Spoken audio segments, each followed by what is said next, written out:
नमस्कार दर्शकों, बात आज की चैनल में आपका स्वागत है और आप सभी को दशहरे के पावन पर्व की हार्दिक शुभकामनाएं। आइए देखते हैं देश दुनिया की अभी तक की 10 बड़ी खबरें। प्रधानमंत्री नरेंद्र मोदी गांधी जी की जयंती पर आज सुबह 7:30 बजे राजघाट पहुंचे और उन्हें श्रद्धांजलि अर्पित करी।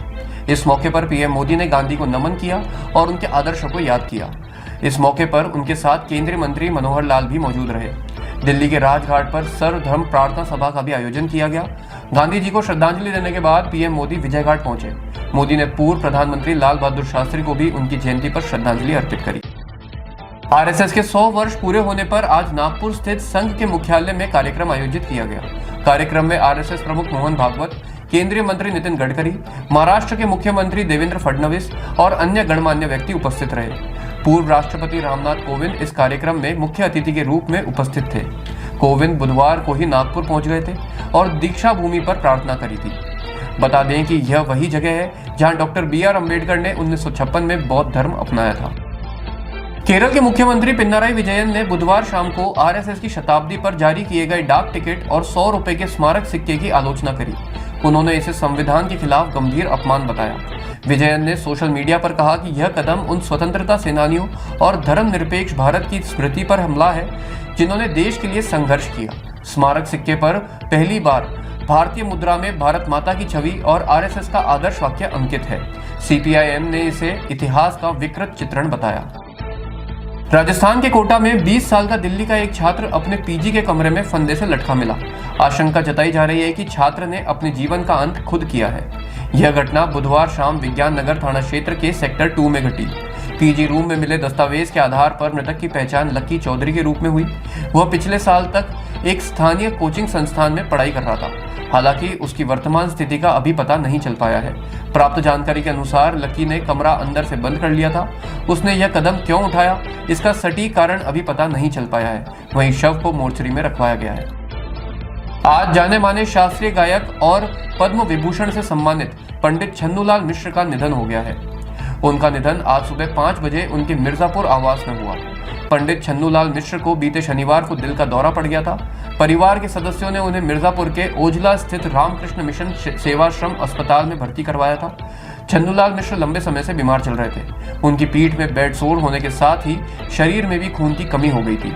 उनकी पुत्री और केबी कॉलेज की प्रोफेसर नम्रता मिश्रा ने बताया कि उनको दिल का दौरा पड़ने के बाद डॉक्टरों ने जांच की थी।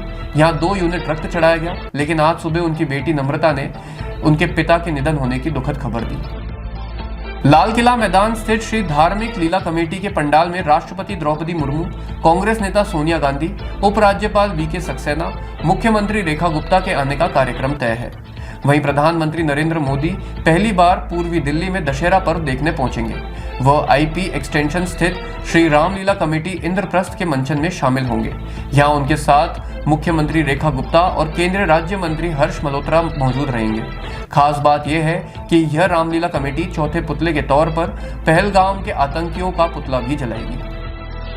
पीएम मोदी और अमेरिकी राष्ट्रपति डोनाल्ड ट्रंप की इस महीने के अंत में कुआलालंपुर में होने वाले 47वें आसियान शिखर सम्मेलन में मुलाकात हो सकती है। यदि ट्रंप सम्मेलन में शामिल होते हैं तो यह भारतीय सामान पर 50% टैरिफ लागू होने के बाद दोनों नेताओं की पहली बैठक होगी। इससे पहले G7 सम्मेलन में मुलाकात नहीं हो सकी थी।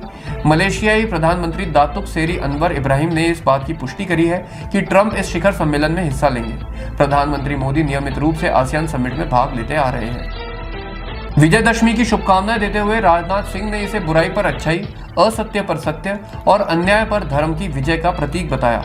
उन्होंने कहा कि आज दुनिया जिस गति से बदल रही है उसे आप सभी देख रहे हैं। विशेष रूप से प्रौद्योगिकी के क्षेत्र में निरंतर परिवर्तन हो रहा है। जो तकनीक कुछ समय पहले आधुनिक मानी जाती थी वह पुरानी हो चुकी है।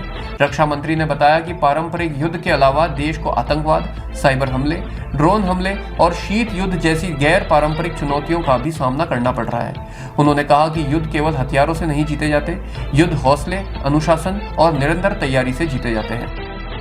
अमेरिका में एक बार फिर संघीय सरकार का शटडाउन हो गया है, जिसके चलते अमेरिका भर में एक बड़ा सियासी तूफान खड़ा हो गया है।